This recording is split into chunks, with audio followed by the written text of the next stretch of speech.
कभी कभी जब दिन बहुत थका हुआ होता है तो हाथ अपने आप सिंक की बोतल की तरफ चला जाता है ना। और अगर कुछ भारी खा लिया तो हाजमोला तो चाहिए ही। ये दोनों चीजें हमारी जिंदगी का एक आम हिस्सा बन चुकी हैं। पर क्या हमने कभी सोचा है कि इन छोटी छोटी चीजों के पीछे कितनी बड़ी साइंस और इंजीनियरिंग काम करती है? चलिए आज इनके लेबल के पीछे की दुनिया में झांकते हैं और पता लगाते हैं।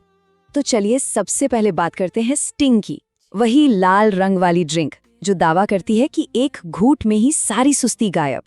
पर क्या ये सच में बस थोड़ा रंग, चीनी और फ्लेवर का खेल है? नहीं।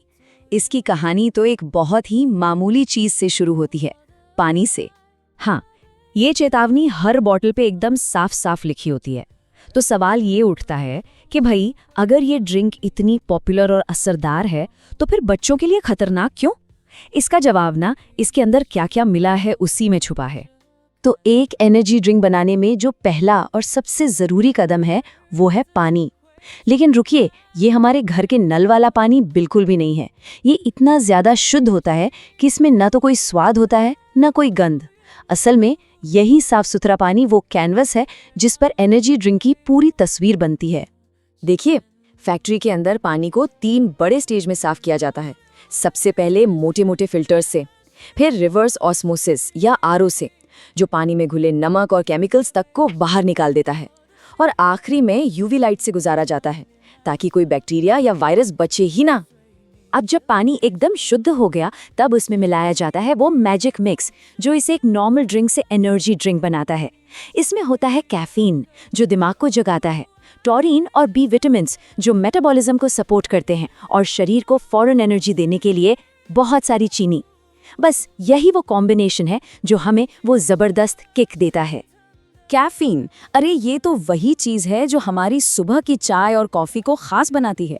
ये असल में हमारे दिमाग में उन हिस्सों को ब्लॉक कर देता है जो हमें नींद या थकान का एहसास कराते हैं, और नतीजा, हम कुछ देर के लिए एकदम अलर्ट और ताज़ा महसूस करते हैं।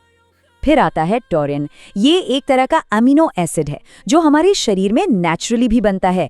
इसका मेन काम है हमारी मसल्स और नर्वस सिस्टम के बीच मैसेज भेजने के सिस्टम को बेहतर बनाना, खासकर जब शरीर थोड़ा स्ट्रेस में हो।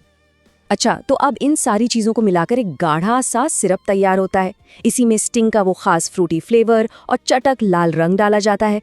फिर कार्बन डाइऑक्साइड गैस से इसमें बुलबुले यानी फिज पैदा की जाती है। इसके बाद इसे हल्का गर्म करते हैं जिसे पैस्चराइजेशन कहते हैं, ताकि ये लंबे समय तक खराब ना हो। और ऐसा नहीं कि बस बना दिया, हर बैच की लैब में बहुत सख्त चेकिंग होती है, और जब वो पास होता है तभी उसे बोतलों में भरकर हमारे पास भेजा जाता है। तो ठीक है, अब हम ये तो जान गए कि स्टिंग बनती कैसे है और उसमें क्या क्या होता है।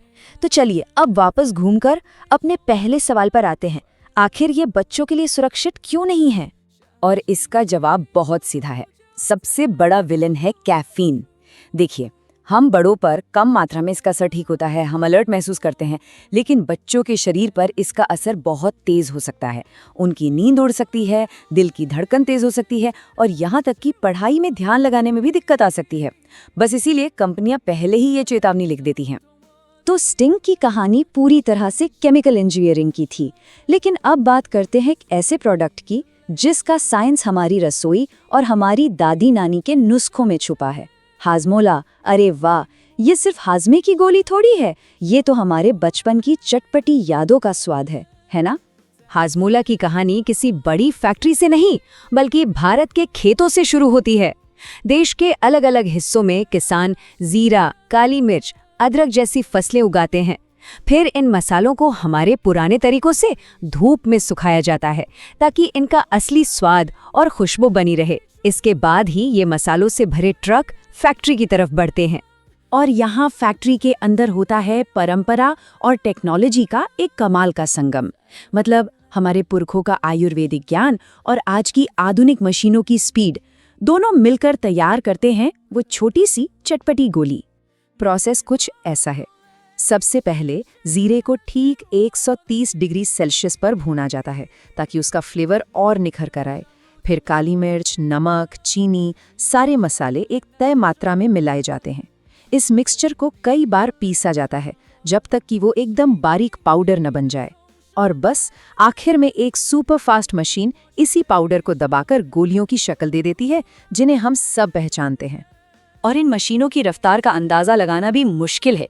एक मशीन सिर्फ 1 घंटे के अंदर 2 लाख हाजमोला की गोलियां बना सकती है। जी हाँ, 2 लाख। इसी से पता चलता है कि पूरे देश में इस छोटे से चटपटे स्वाद की दीवानगी किस लेवल पर है। वैसे यहाँ एक मजेदार बात याद आती है। सबको याद होगा, पहले 1 रुपए वाले हाजमोला के पैकेट में 6 गोलियां आती थी, पर अब उसी 1 रुपए के पैकेट में सिर्फ 4 मिलती हैं। मतलब वक्त के साथ पैकेट तो वही रहा, पर अंदर गोलियां थोड़ी कम हो गई। तो हमने स्टिंग की एनर्जी से लेकर हाजमोला के चटपटे स्वाद तक दोनों के बनने की पूरी प्रक्रिया देख ली।